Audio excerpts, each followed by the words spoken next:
araw sa inyo mga boss. At maya pakaurasan po, karang ka na akong kabalay na Kapampangan.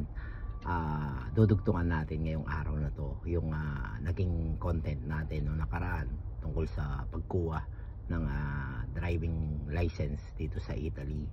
So ang pag-uusapan na lang natin yung category na meron tayo, dahil iba-ibang category din kasi yung license dito. Merong tinatawag nilang patente B or license B, CD or ED ganon, or CD. So ang pag-uusapan lang natin yung B. So yun yung karaniwan na meron ng ating mga kapatid na OFW dito sa Italia para makapag-drive. So ano nga ba yung nakapaloob dun sa patente B na tinatawag nila? So ang patente B mga boss, ang pwede mo lang isakay na passenger dyan is maximum of 9 person kasama ka na. So bali 8 na passenger tsaka ikaw na driver. So lampas dun sa 9 passenger na yon or 9 person na yon, hindi mo po pwedeng isakay. So parang pagka sumobra doon, hindi na siya category ng license na ginagamit mo kung bilang yung lisensya mo. So meron ding limit sa bigat ng dadalin mo, like for example ng karga mo kung isa kang delivery driver din, no? So merong limit ng karga, at least 3,500 ton ang pwede mong dalhin kung patente B ka. So yun yung dapat natatandaan nyo mga boss kapag nag-drive kayo dito. So paano kung napasok ka sa ganitong uri ng trabaho, katulad ng trabaho namin na minsan hindi talaga maiiwasan na nagkakarga talaga kami ng overloaded. So ibig sabihin lampas tayo sa 3,500 ton, no? Pero nangyayari yon kasi nga hindi natin pwedeng kalkulain lang yung karga natin. So parang malulugi naman yung kumpanya kung hindi nila gagawin yon. So paano naman yon kung magkakaroon ng overloading tapos biglang makontrol ka o mahuli ka ng pulis? Anong mangyayari sa'yo? Babawian ka ba nila ng license? Tatanggalan ka ba ng license? O anong mangyayari sa'yo? Ang mangyayari lang sa'yo mga boss is kikiluin ka siyempre unang-una para malaman kung gaano kabigat yung daladala mo. At ayun na nga, kapag nakita nila na overloaded ka, mumultahan ka nila. At yung multa siguro umaabot siya ng around 360 to 300 something ganon. So kulang-kulang po 400 euro. So sa amin kasi mga boss, ang sistema kapag ganon na nakontrol kami sa daan, na overloaded kami, so hindi kami ang nagbabayad nun. Ang nagbabayad nun ang kumpanya. At ano pa ang mangyayari sa'yo bukod dun sa penalty na kulang-kulang na 400 euro, mababawasan ka rin ng points sa license mo. Mostly ang kinakaltas na points is nasa 4 points or 6 points. Depende yan sa bigat ng dala mo at depende yan sa pulis na makakauli sa'yo. So yun yung nangyayari sa amin. Nababawasan kami sa point ng points sa license namin ng 4 to 6 ganon. So ang normal na license dito meron siyang 20 points.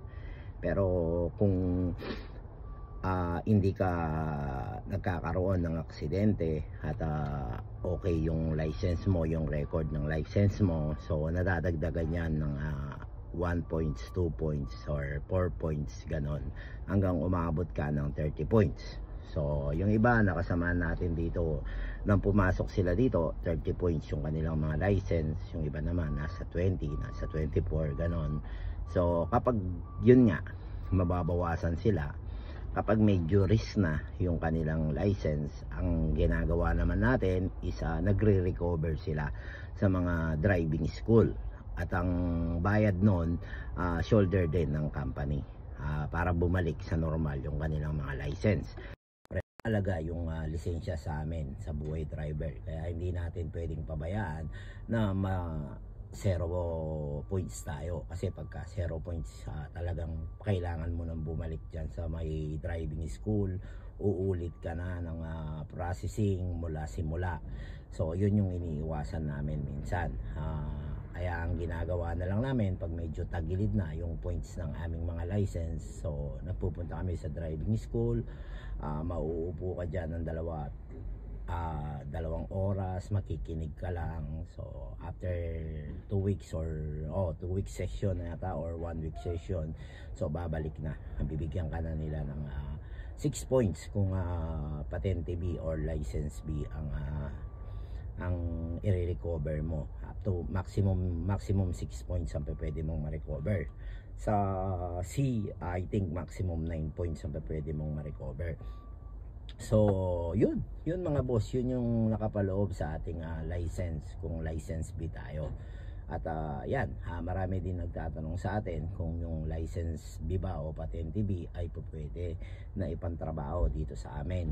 Mga boss, pwede yung patente B or license B pwedeng pantrabaho dito sa amin. So na-confirm na namin yan, natanong na namin yan. Kaya ayan, kung meron kayong patente B at gusto nyo magtrabaho dito sa amin bilang isang driver, ayan, DM nyo lang ako. Kaya naman PM, mag-usap tayo.